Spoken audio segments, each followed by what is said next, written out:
Janie, hi, this is Majo in the light of my flashlight, which is a little unruly.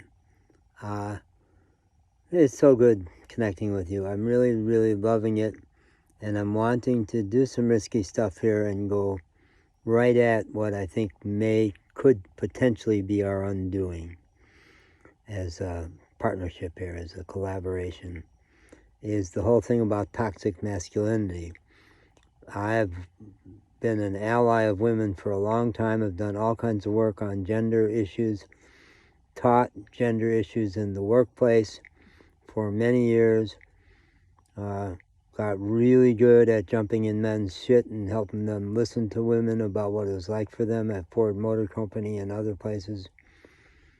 I think I'm a tremendous ally to women, and I really do believe that modern, white, middle-class, urban, entitled white women only, really only, not Latino or black women, have taken it too far.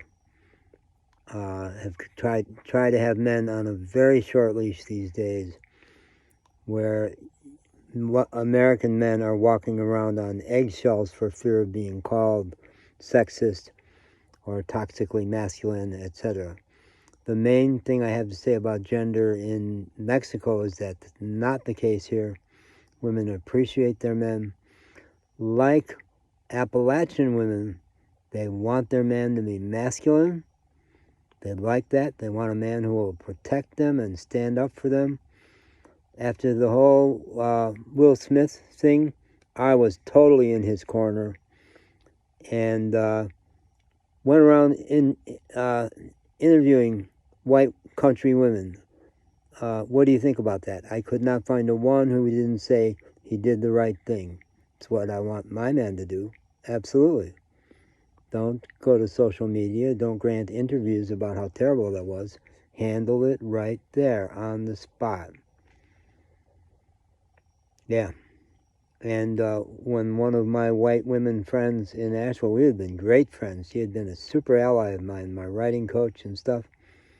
When she, on Facebook, after I wrote something about Will Smith, just railed at him, I said, you know, from your entitled white self, who has no knowledge of the black community, essentially, real easy for you to take shots at a black man for sticking up for his woman. And that was the end of that friendship. Yeah. I did something before I left Asheville, which was one of the best things I've ever done, I think. I punched a guy. Yeah. A guy who never had thrown a punch in my whole life, had never been a fighter. My black friend, Eric, brilliant blues musician that I had taken in from the street and had him in my apartment for 2 months, and we became infamous buddies. Oh, we liked each other so much. And in the Battery Park Apartments, the big, beautiful 13-story building across from the Grove Arcade where I lived, the old people there loved him. He was so polite and so sweet and gentle to them, because he knows how to be lots of different ways. He can be such a badass, and he's a fighter, and he's been to prison for fighting and was on probation. And when Alan, the one racist in the building who just could not tolerate Eric being there, called him boy, Eric was about to do to him what he could easily do. And Larry Williams, the only black man living in that building, is like 98% white, intercepted and headed off. No, bro, can't do this. They're going to send you to jail, and they would have. And he had a big gig at the White Horse Black Mountain that weekend. He was opening for Abby the Spoon Lady, who's a friend of his, and he killed it. He killed it. I thought Abby, aside from her storytelling, which was phenomenal, I thought her music set was lame compared with Eric's blues guitar, which had people in the palm of his hand. But he wouldn't have been able to go, because if he had gotten arrested for hitting Alan, everything would have fallen. It would have gone very, very, very badly. It would have been awful. So when he showed up in my apartment shaking like a leaf with rage, I said, well, we'll figure out what to do. will ruin his reputation in the building. That happened anyway. We'll take it to the building management. I knew that was lame and would not buy him off.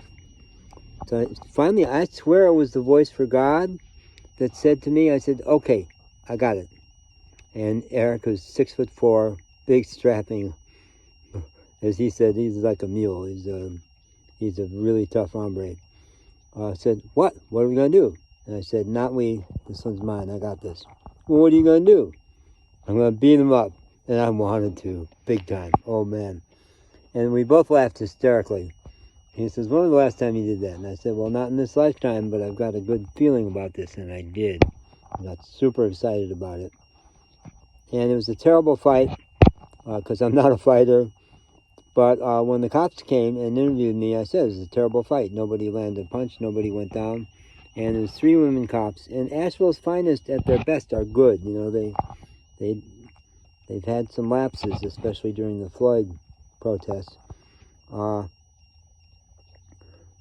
But the white woman cop who was interviewing me said, well, he says you punched him.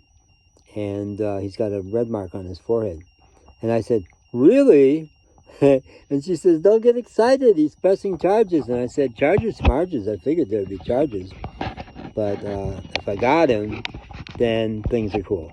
And then Eric won't have to do anything. And that's actually what happened. And Eric had been watching out the window. And he was really proud of me and always told the story, never has a white man gone to jail for me. I didn't really go to jail. I was there a few hours to get booked. And with the COVID, the thing kept getting postponed, and finally he didn't show up for court and it got dropped. But, oh man, the Asheville white women who thought that was toxic masculinity. The one woman in my building is a big Buddhist, and I was always admired. She was a deep Buddhist. She says, you men and your testosterone. And I said, ma'am, you know, actually, men do have testosterone. And I know white women. And in Appalachia, I got to know a couple of real scrappers, white women who are fighters. But we tend overall to have a different relationship with physical violence than women do. And the cop got it. Cop got it because cops know that sometimes force is needed. The cop driving me down said, so let me get this straight. You hit that guy so your black friend wouldn't because you thought the justice system would go better on you. I said, yeah. She says, awesome. Good work. Nobody's going to hold you for that in this town. And it was life-changing for me. The next day I was driving down the road and said, yes, I'm a fighter. And I've changed. I've changed my whole stance towards men trying to push me around. They can't anymore. They just can't. And I think another thing I got was, well, I hope you got that out of your system. And my response would be, you know, I think next time will be easier. And I meant it. And the main reason there hasn't been a next time, because I've run into guys who try to push me around, is because I come back with a force that rocks them back on their heels and they reconsider. Yeah, every time. Not every time. I've been punched and stuff. And if they're packing a gun, I still insult them. As I leave, when they're telling me to leave and they're pointing a gun at me, I still insult them on the way out. I can't stop myself. I claim my dignity. So is that toxic masculinity? This is something we could wrestle with, because I don't think it is. And when people say macho men in Mexico, I said, update your files, because that's not true anymore.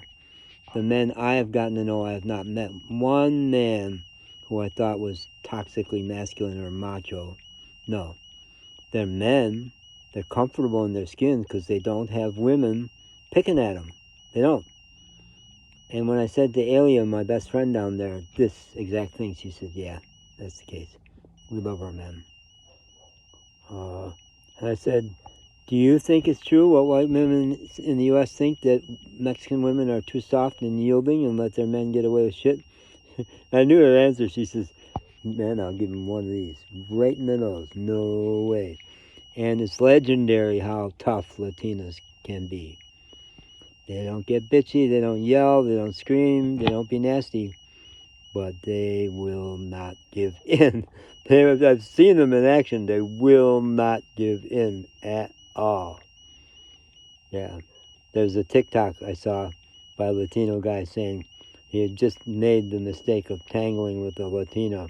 And he's screaming, "Somebody shoot me, put me out of my misery." So, okay. So that's a topic we could talk about. All right, bye.